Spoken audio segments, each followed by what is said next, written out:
Nah, kasih karunia itu adalah anugerah, pemberian Allah secara cuma-cuma. Pemberian atasan kepada bawahan, meskipun sebetulnya bawahan itu tidak layak menerimanya. Siapa sih yang layak? Saya dan saudara tidak layak menerima kasih karunia Tuhan.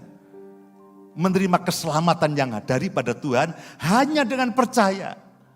Itu semata-mata adalah pemberian Tuhan, anugerah Tuhan, dan kebaikan Tuhan. Kasih karunia dan keselamatan itu diberikan kepada saudara dan saya.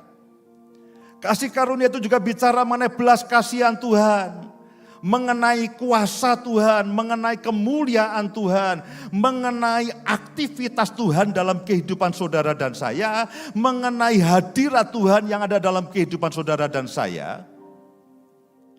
Jadi bisa dikatakan begini, kasih karunia itu adalah segalanya tentang Tuhan yang ada dalam kehidupan saudara.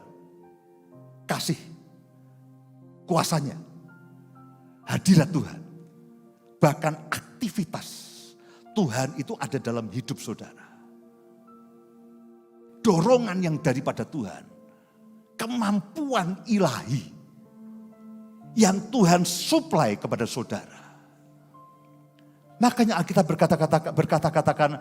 berkali-kali mengatakan semua hanya oleh kasih karunia. Saudara juga sering mengatakan semua hanya oleh kasih karunia. Saya bisa begini juga semua hanya oleh kasih karunia. Saudara diselamatkan karena kasih karunia. Saudara sebagai suami, saudara perlu kasih karunia. Saudara sebagai seorang istri, saudara perlu kasih karunia. Saudara melakukan berbagai macam pelayanan, aktivitas, pekerjaan, semua perlu kasih karunia, karena kasih karunia bisa dikatakan begini, kemampuan, campur tangan, penyertaan, kasih Tuhan, kuasa Tuhan, hadirat Tuhan yang terus diberikan kepada saudara dan saya. Bahkan kerinduan-kerinduan yang daripada Tuhan itu diberikan kepada saudara dan saya. Segalanya kasih karunia. Segalanya kasih karunia. Saya berharap beberapa contoh ini akan menolong saudara dan saya. Dan kita terima bersama dengan Kristus. Saudara hanya perlu percaya dan menyadarinya. Kasih karunia itu sudah saudara terima bersama dengan Kristus. Tidak ada, aku mau doakan kamu supaya kasih karunia Tuhan turun. Sudah ada. Mungkin yang saya perlu doakan adalah supaya saudara menyadari gitu aja.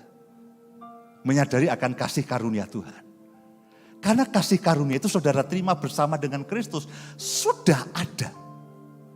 Bahwa acap kali kita tidak menyadari dan kita mengandalkan akan kekuatan kita sendiri. Acap kali kita mengandalkan akan kemampuan, kepandaian, kekayaan kita sendiri, ya.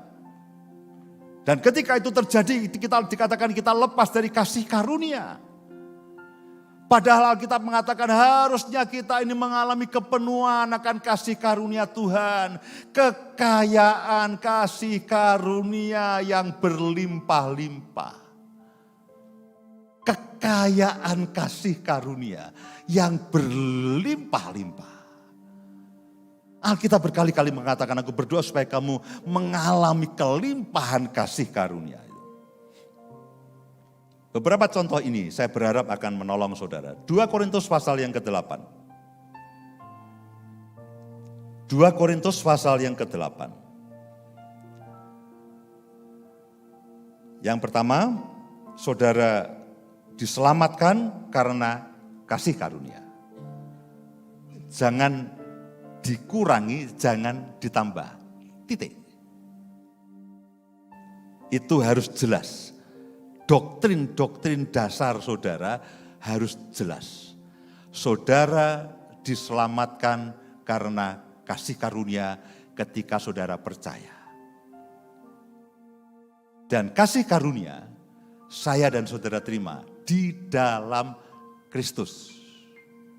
Dan kasih karunia itu adalah pemberian cuma-cuma. Dan kasih karunia bisa dikatakan kasih, kuasa Tuhan, kemampuan Tuhan, aktivitas Tuhan dalam kehidupan kita. Dia memberikan keinginan, dia memberikan kemampuan, dia memberikan pengurapan, dia memberikan hikmat, dia memberikan pewahyuan. Segalanya yang Tuhan punya yang diberikan kepada saudara dan saya. Sehingga saudara itu bisa melakukan berbagai perbuatan baik yang memang Tuhan sudah siapkan untuk saudara dan saya. Kalau bahasa kerennya, supaya destiny saudara, supaya panggilan surgawi, supaya kodrat ilahi Tuhan, itu digenapi dalam kehidupan saudara dan saya.